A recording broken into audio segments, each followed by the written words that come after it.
Everyone, we're just going to let everyone have a second to sign in and we'll get started in just about a minute or two.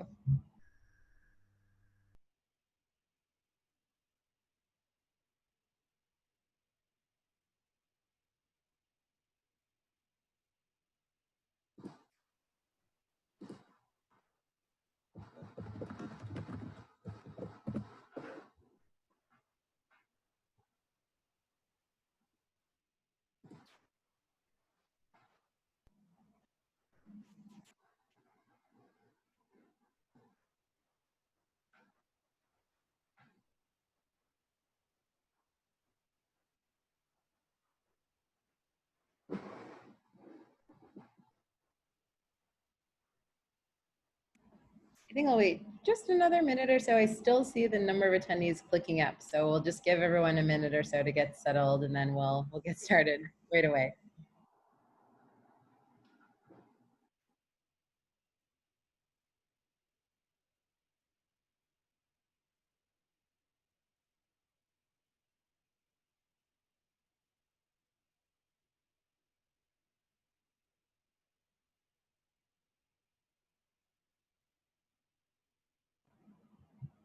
Okay, so it's about 3:01. I see we sort of stabilized. I think we'll probably get started to just make sure we're being respectful of everyone's time.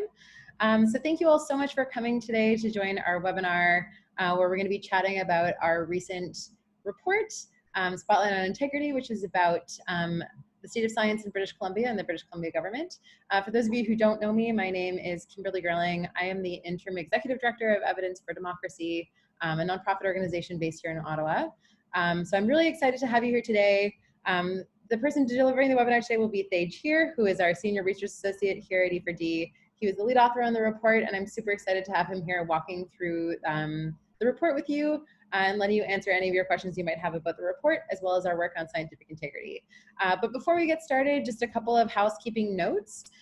So we have everyone on mute just to make sure that it's a little bit easier for everyone to be able to hear. But we have a chat box in Zoom that you can add any questions that you might have during the course of the presentation. You can also pop any of the questions you might have into the Q&A box. I'm going to be monitoring that throughout the webinar, so if something comes up that is a problem or a question that we want to answer throughout the webinar, I'm happy to pause the webinar and answer it as well. Otherwise, we'll have lots of time after the webinar for Q&A as well. And if anyone is having any issues with any tech, please also just pop that into the chat box and we'll get that sorted out as quick as we can. So without further ado, I will turn off my video. I'm going to pass it over to Thage, but thank you all so much for joining us. Hey everyone, I'm Thage. I'm the Senior Research Associate at Evidence for Democracy. I'm really glad you can join us. We recently released a report, Spotlight on Integrity, an update on the state of science in British Columbia. And today we're just going to be walking through why we did the report, briefly going through the results of the reports and the recommendations, and then following that up with what you can do to help, as well as there'll be plenty of time for questions at the end. So very briefly, Evidence for Democracy is a nonprofit organization that promotes the transparent use of evidence in decision-making in Canada. As you can see there, those are two report authors, both of which you have now met. Largely, we do work in 3 different fields. We do issue-based campaigns, we do research, and we do like communication and training tools. The reason we were getting into this specific research project is that public sector science safeguards our natural resources, public health, and the economy. And importantly, scientific professionals who complete public sector science, they work in a variety of disciplines. And what I mean is they're not only engineers and working in forestry, they also work across disciplines. Those that are doing engineering also do like public policy and public communication. So they're working in multiple disciplines and they're working across disciplines. And this is very useful because government science plays a key role in evidence-based decision-making and informing the public. It's the basis for the decisions that the government makes. One caveat to all this is that in order for government science to be conducted at the highest level and effectively inform decision-making, science must be allowed to be conducted with integrity. And what do we mean when we say scientific integrity? The way we conceptualize it is 3 pillars. The first pillar is research capacity. Essentially, this is everything you need to actually do the research. It can be the resources, the time, the personnel, the knowledge, the equipment, all of the things required to do the research is part of the research capacity. And that's obviously one of the main things of scientific integrity. You have to be able to do the research. The second pillar is communication. Once the research is done and throughout the research project itself, you should be able to communicate your results not only to decision makers, but also to the public, stakeholders, the media. And all of these things should be done with our third pillar, independence. All of the science and the communication should be independent of any political interference. And this goes hand in hand with transparency. We should be able to follow the science from when it's done all the way to how it was used in the final policy and in the decision making. We understand that there are multiple things that go into making a policy, but it should be clear how the science was used or not used in the final policy. Together, these three things make up scientific integrity. However, in recent years, there has been concern that this integrity is at risk, specifically in the BC public sector.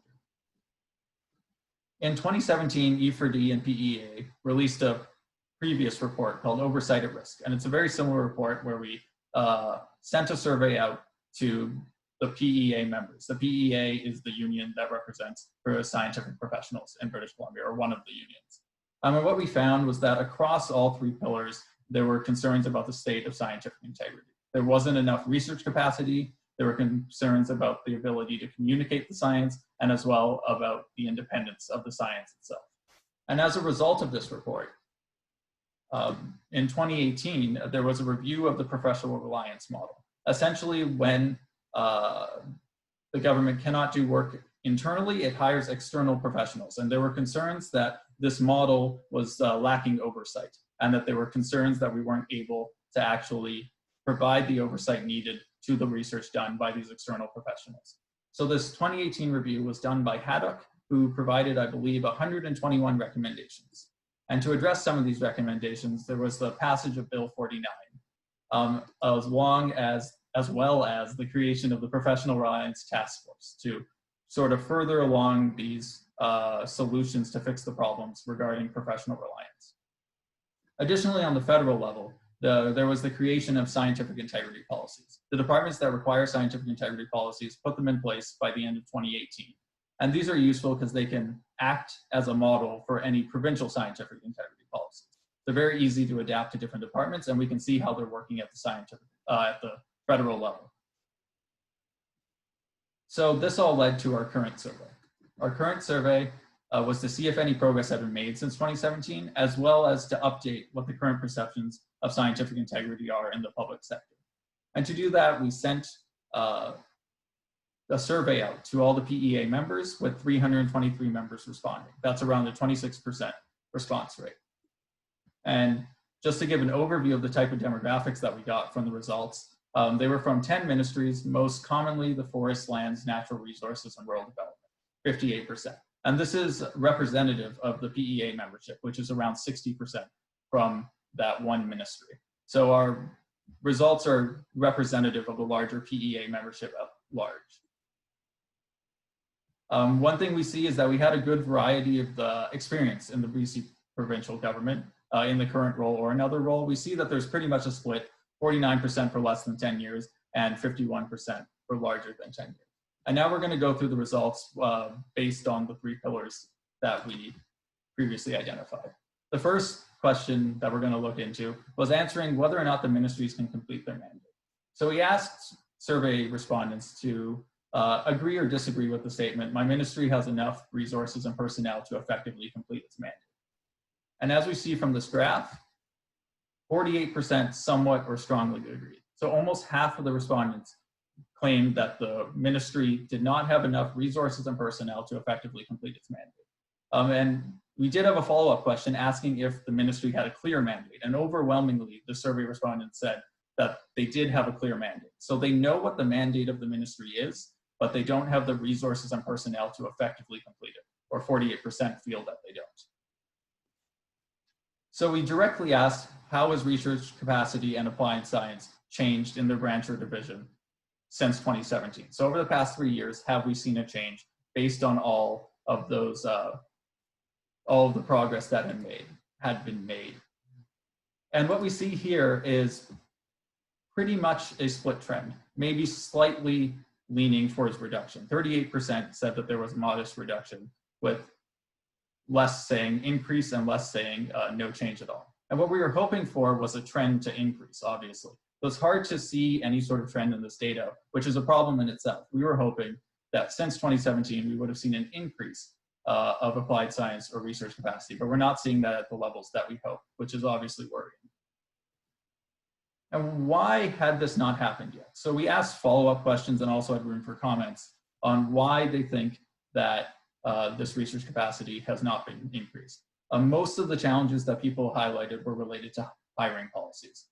There are hiring delays, especially when a member retires and there isn't a succession planning put into place for that transfer of knowledge to the person replacing the role. In addition, there are staff shortages, specifically for support staff for researchers. And also, this all leads to over-reliance on professionals outside the government. So that problem is still persisting.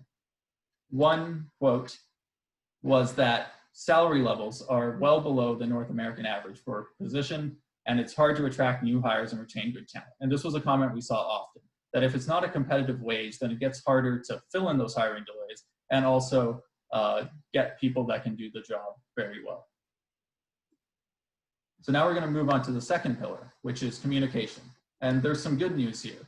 Largely, people agreed with the statement, I'm able to give public or academic presentations on my ministry-related work. As you notice, there's less than 2% disagreed with that statement or said no to that statement. 75% said they could, albeit with 59% requiring permission from supervisors. This is largely good. There are obviously some numbers that don't know whether or not they're allowed, which might indicate that there isn't clear policy, but overall, that's a pretty high number. I think we can feel encouraged by that. However, as we started asking about professional development and conferences, one thing that came out was that despite being allowed to go to conferences and present on work, was that scientists are overworked due to that lack of research capacity, which doesn't lead to time and ability and funding to go to these conferences. And this extends to professional developments. Specifically, 42% felt that advances in the field were happening at conferences that their employer did not provide access to. And some of the reasons that access was not provided can be shown in this next comment, where they can only attend conferences if they were presenting at them. And scientific professionals need to go to conferences to stay at the high level of their field. In addition, any professional development had to be paid for by the scientific professionals themselves and use their own vacation time. So not only are they overworked and lacking resources, they also have to use their own time off and their own resources to sometimes attend these conferences, leading to them not being at the height of their specific field. However, we did find a solution. We asked if an annual stipend and time off would allow them to stay current on advances in their field, and 79% agreed, and that's pretty overwhelming. The third pillar that we looked at was independence. Has the ministry's ability to develop policies, laws, and programs been compromised by political interference? We had them agree or disagree with that statement. And as we see here, 43% somewhat or strongly agreed that their ministry's ability had been to develop policies, laws, and programs had been compromised by political interference. And that is worrying. And we had some follow-up questions and comments to tease out what political interference meant, but it was a large spectrum of responses. It was from high-level industry getting involved with the minister, to lower down just pressure from your manager to not publish results that are detrimental to industry, to information being suppressed. So overall, this is worrying that 43% of respondents had seen some sort of, or believed that their ministry had been compromised by political interference. More worrying was that 25% had knowledge of information being suppressed or declined by their ministry, leading to misleading impressions by the public, industry, or government officials. That is one quarter of the respondents. And that is worrying because specifically we asked if it had led to misleading impressions by the public, industry, or government officials. And 1/4 said that they did have that knowledge. Comments revolved somewhat around this, where key legislation has been significantly changed in response to industry pressure, specifically to the detriment of the public. Obviously, when you're trying to do science with integrity, you want a clear path from the science being done all the way to decision making, where you can see that the science was used in the decision making and how it was used and how it was balanced against other things. Clearly, we're seeing that a large percentage of people, or worrying percentage, has not seen that happen yet. To follow up on these questions, 38% of those surveys also believe that they could not share concerns with the media or public about a policy that was detrimental to the public interest due to fear of retribution or censure. That is worrying that there isn't any sort of science communication policies that would allow for speaking out by scientific professionals that were concerned. 50%, however, did agree that being in the PEA union allowed them to speak more freely. So there is some advantage to being in the PEA, according to our survey respondents. To end off the results on a good note, scientific professionals surveyed overwhelmingly agreed that the public would benefit from greater government qualified professional capacity. So not only would it be better for their own ability to complete their mandate, this would also lead to benefits for the public at large. So to sum up the results, scientific professionals in the BC Public Service lack sufficient resources to meet their scientific mandates. There are barriers that we found that limit the effective use of science and evidence in government decision-making, and the concerns largely were around lack of research capacity. We saw that amount that did not believe that the ministry had enough research capacity to complete its mandate. There were obviously issues with government transparency and political interference, as well as access to professional development to keep up to date with the field that you're in. So we took all this information and we made 8 recommendations. And we're going to split them up the same way into the 3 pillars. The first 4 revolve around research capacity and specifically around improving hiring practices. One thing that we saw in the comments a lot was that there was a lot of vacancies. So we think that there should be policies in place that would help reduce vacancies. And specifically also resources provided to help reduce those vacancies and also increase support staff. In addition to that, succession planning is needed. When someone retires, there needs to be some sort of plan in place for that transfer of knowledge to the new hire, and also this is done in a timely fashion. As we saw from the quotes, the wages aren't necessarily competitive, so resources must be allocated to improve the competitiveness of these wages so you retain talent that you want to do the job. Also, another comments revolved around the lack of clear policies for career laddering. So we recommend that those policies be put in place, and that would reduce the amount of resources required every time that you try and hire someone new.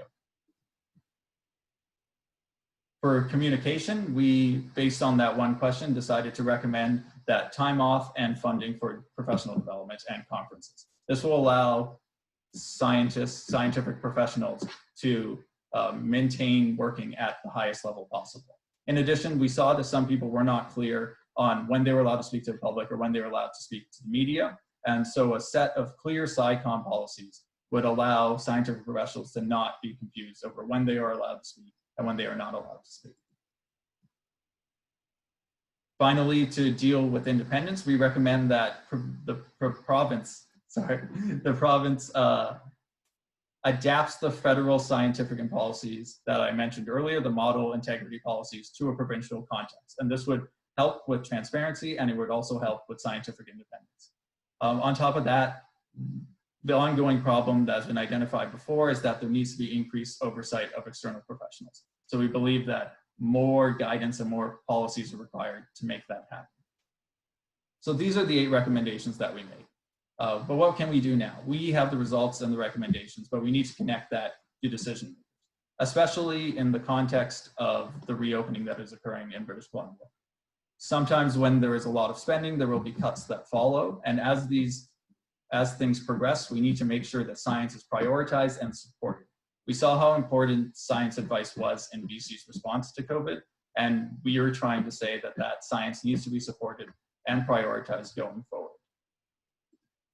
And on that note, we have created a tool to help you write to your local MLA to remind them of the important role of public sector scientific professionals. And I am going to go through the page right now. So essentially, the top part of this page is just an overview of the project and putting it in the context of COVID, and also why we need to protect scientific integrity and what our results showed.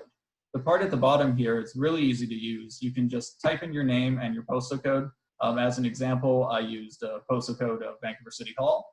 It automatically updates to which MLA it is and provides the email. There is now In the chat, we have provided the links directly to this page. Obviously, you can only use it if you live in BC. So all you have to do is fill in your name, your email address, and also your postal code.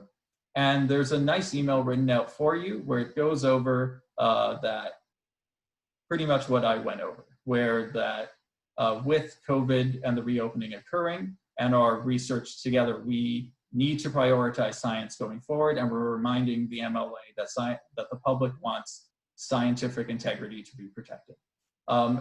If you don't want to personalize the email, you can just click right to my MLA and it'll send it.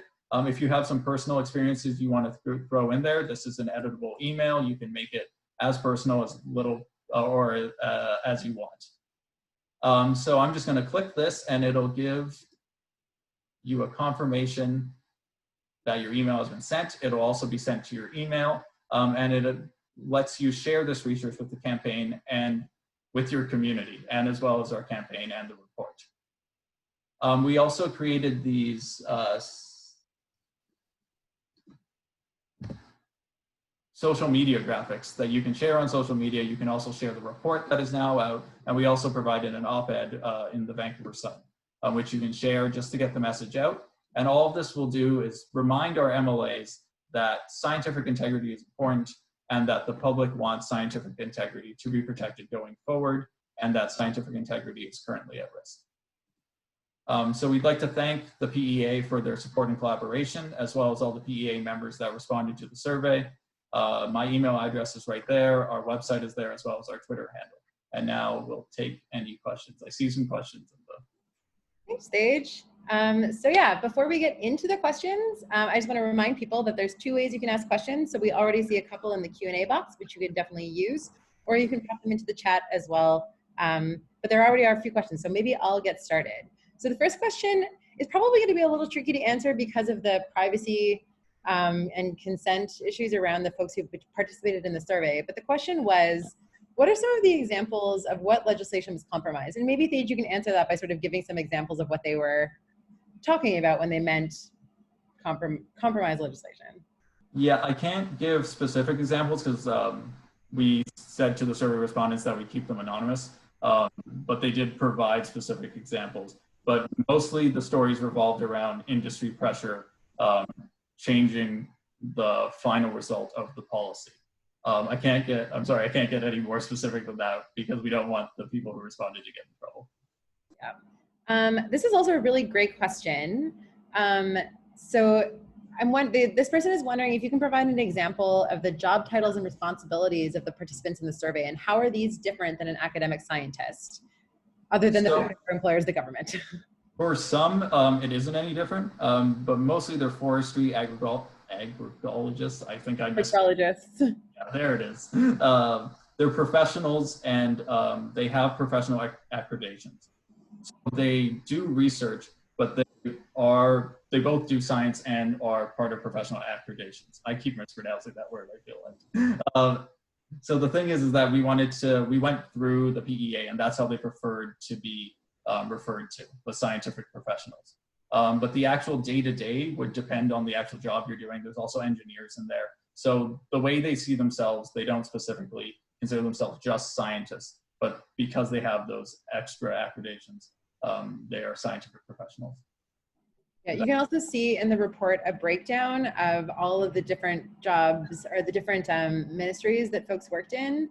And if you, I believe if you go onto the PEA website, you can actually see what those look like. They have a really excellent campaign as well called Endangered Experts, where they actually walk through what government scientific professionals do in PEA. So if you want to look at that, it's a good resource. So this is a question, and I'm glad that we have Emma on the call, because this actually might be a question that Emma might be able to answer, who works on our sort of campaign and comm side. But the question is, can you revise the letter so that you can also select a premier or other ministers to receive it as well? Does that increase the impact of the tool? And the person, I guess that's the first question. So maybe I'll ask that first. Sure, yeah, I'm happy to speak to that. So at this point, we can't revise the tool on our end to do that. That said, you're always welcome to reach out to other ministers. And so you're more than welcome to use the content of that email that we've drafted and then just send your own email to to the Premier or to other ministers. I think that's a great idea. Just because of the nature of this campaign and our collaboration, we made the decision to target MLAs specifically, but I definitely would encourage you to use the tool beyond that by copying the contents of the email, for sure. Yep. And then the other part of that question was, if a person revises and personalizes a letter tool like that, does it garner more attention other than just submitting the form letter? I mean, Emma, maybe you can speak to that first because you deal more with the comms tool. I would totally recommend personalizing the tool. Something that's really great to do with letters like this is to add a little bit about yourself and why this issue impacts you personally. So especially if you are a researcher, you can talk a little bit about your own experience, and that can really appeal a lot to your representative when you write to them. So if you do have a way that you would like to personalize it, I definitely would recommend it. If you don't, it's just fine either way, but a personal touch can make the message a bit more meaningful too. Great, thanks, Emma. So I'm a little unclear on the question, but I'm going to ask you, Thage. So the question is, the research seems to assume that the government doesn't go to academic scientists at universities in addition to consultants. Is this the case? Many of the norms of integrity applied within government science also applies to universities.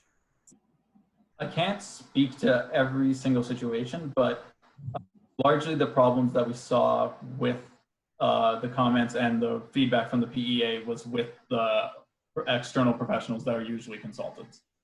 If there are things going on with the university, we didn't hear from the survey respondents on that, and we didn't specifically ask because it hadn't come up before. But maybe that's something we ask in the future. And yeah, that's sorry.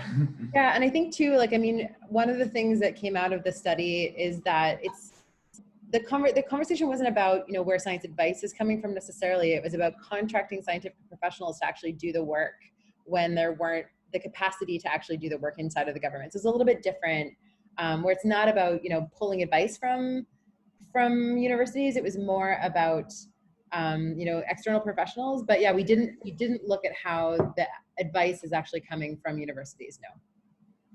No. So I'm going to go to the chat just for a change of pace.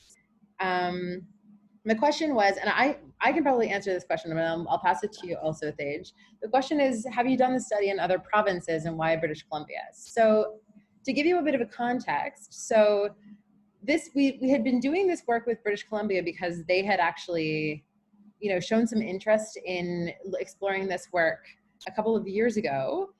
So they reached out to us to sort of continue the work, but this is certainly something that we would love to do in other provinces. And I'm hoping that one of the things that we can do now that we have quite substantial evidence on British Columbia that really indicates a need for more work around scientific integrity at the provincial level, and now that we have a couple of years of work around federal science integrity, this is, to me, a really good opportunity for us to engage a little bit more with other provinces. And so even though we haven't done a similar kind of work in other provinces, it is definitely on our radar, and we're planning to continue this work in other provinces as well, by also partnering with unions like we did in the federal government and the provincial government. I don't know if you have anything to add to that, Thage. No, I think you covered it. Cool. Okay, next question. So this person asks, in their field of research in pharmaceutical policy, they often see clinical practice guidelines that are written by teams of physicians, often paid by the ministry, yet some of those guideline writers often have conflict of interest with pharmaceutical manufacturers. The results are often biased, but our concerns are ignored because just that's the way things are. How do you address that? That's very similar to the experiences we saw within the survey, where they were going to external professionals and then there wasn't any oversight for the results that came back. And that's an ongoing problem in the BC sector, and that was one of our recommendations, that we need clearer policies to deal with the oversight, and to not just let external people steamroll the rest of there needs to be a way to determine whether or not the advice is good and whether or not the advice is unbiased. And also increasing internal capacity would also allow for those reports and things to be made in-house. So you wouldn't have to go to the external professionals and you wouldn't have those sorts of conflicts of interest. It's obviously not a quick fix, but it is in the works. And that is what the 2018 report looked at, and also some of the work that's been done afterwards. Yeah, and I mean, I think that one of the, to sort of follow up on that, one of the cool things that came from the federal science integrity policies is that the policy is a model policy, which means that every single department that implements the policy can actually tweak it for how, like, the needs of their department. And so it could potentially include particular guidelines around, you know, certain industries as well. So I think that there's options for sort of tweaking a scientific integrity policy or an oversight policy to the needs of any particular group. Oh, there's so many good questions. This is great. Oh, so just from the chat, so as a person just said, FYI, that a career laddering strategy has been launched in the Forestry and Land Resources Department Ministry. I think that's what it is. It's a big acronym, but I believe that it's the BC Forestry and Land Natural Resources in early June. Awesome, thank you. That's great. Okay, another question. I guess sort of following up on the question about provinces, another awesome question. Have you targeted municipal governments to be more transparent and proactive in science integrity? I mean, and on behalf of V4D, I mean, not in the same way. Again, this is very much like capacity, but it's interesting. I had a conversation with someone recently about how important scientific integrity is at the municipal level too, but we have not targeted municipal government at this point. Anything to add, Thage? No. Okay. The question, how do you partner with the government of BC to hear your recommendations and make changes? The recommendation to provide time off and funding for the conference is awesome, but is it feasible with the seemingly always lacking funding and time in government structures? So when we teamed up with the PEA, they have meetings with government relations people, and they have meetings with, I don't know if I'm allowed to say who, but like people of power, and they've taken our results and our recommendations and they've taken them to these people, and hopefully that'll lead to some change. In addition, they're using it to power their other initiatives, such as the task force that I mentioned earlier, and other things going forward. The report just came out, so it'll be more of a long-term rollout, but there are mechanisms in place that they're trying to work through to get these things put into place. Yeah, it's helpful too that it was a direct follow-up of some recommendations that came from like the Professional Reliance report as well. So I mean, the fact that the union reached out to us particularly, I think is useful. And it's also worth adding too that part of the project we did with PEA was a government relations support strategy. So we also helped them to translate the findings from the report into briefing notes that they can use for engagement. This is a great question, and Thage, I'm sure you have lots to add to this. Did you ask other questions about other avenues for science communication to decision makers than those that are summarized here? Conferences are important for communicating externally, but might not be the best way to reach decision makers. Short answer, yes. So yeah, I just summarized some of the funner results for this specific presentation. I think more of them appear in the report. Specifically for the conferences, we were talking mostly about talking to other academics and other scientific professionals in their field, so they gain information so that they're able to stay at the top of their field. But we had other questions regarding like, does the ministry, do you feel that the ministry comes and talks to you when they have a policy to make? Do you feel that your advice is listened to at the end? So we had some questions specifically about decision makers. We had some questions specifically about the media. We had some questions specifically about other scientists and conferences. Yeah, you can, if you read through the report, you can see they just summarize it really nicely in the report as well. This is also a great question. This is excellent. So one of the questions is, the Prime Minister has a Chief Science Advisor, Mona Niemer. Is there a parallel type of advisor at the provincial level? Can we potentially advocate for such a person and position? I often perceive that people in elected positions typically lack much knowledge of science, levels of evidence, science vocabulary, etc. I wish we had a minimum qualification set that led us to elect better informed leaders, especially when climate science is so critical to understand. But second best is perhaps that they have an interpreter. Great question. I mean, I'm happy to answer part of it.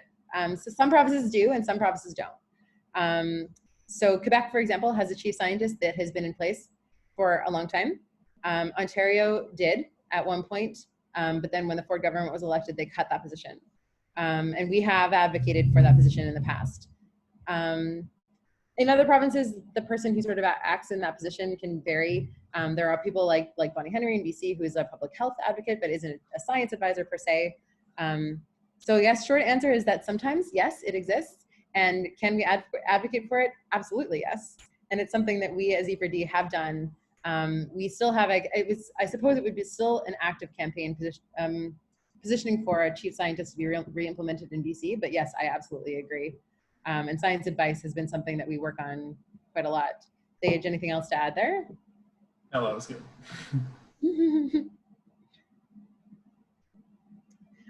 Okay. Do you have any evidence as to what caused the response rate to only be 25%? I don't specifically know why it was only 26%, but I will note that based on our demographics, specifically with the ministries, because they were equally distributed, our target population looks to be well represented by our sample population. Obviously, there might be some response bias that people that care more about the issue are more likely to respond than people that care less about the issue. It's hard to know why people didn't respond to a survey because you get their opinions when they respond to the survey. But it could just be schedule, busyness, yeah, a lot of personal factors that could come in, or they just didn't want to. Yeah, I mean, it's still pretty good to see a large number of people responded. I do feel like the people who did respond were, like, we got very descriptive answers from folks as well, which is quite good. So that's all the open questions right now. I'll maybe give it a minute in case there are any other questions. Emma, do you want to maybe, just as a sort of last point, you can pop so I see in our chat box, just to remind everyone, we have the MLA email tool that's in the chat box, the op-ed as well, and then maybe you can just pop the report there, just in case, just for good measure, in case anyone wants to take a look at the closer details of the report. But if there aren't any other questions, so Sage has his email here. You can feel free to shoot him an email if you have any questions that you didn't get answered today. You can also check out our website, Evidence for Democracy, where you can see this report as well as all of our other research. I presume that most of you who are calling in are probably calling in from British Columbia, but if you are not and you are interested in our other work in other provinces, or you have concerns around scientific integrity in your own provinces, feel free to reach out to us and engage in that conversation. It's something that we care a lot about. Interesting. So I think I'm going to probably just wrap it up now. But yeah, so I think if there's any additional questions that we didn't get to, please feel free to shoot them to us. And then, yeah, I think, Sage, is there anything else that you wanted to add before we close off? There'll be a feedback form as well as a recording of the webinar put up online. Yes, that's right. So if you do know someone who wanted to attend today and didn't get a chance to come, they will be able to watch the webinar. It'll be on our YouTube channel at the end as well. But otherwise, thank you so much for coming today. And please feel free to visit our site and send us a note if you have any additional questions. All right, thanks so much, everyone.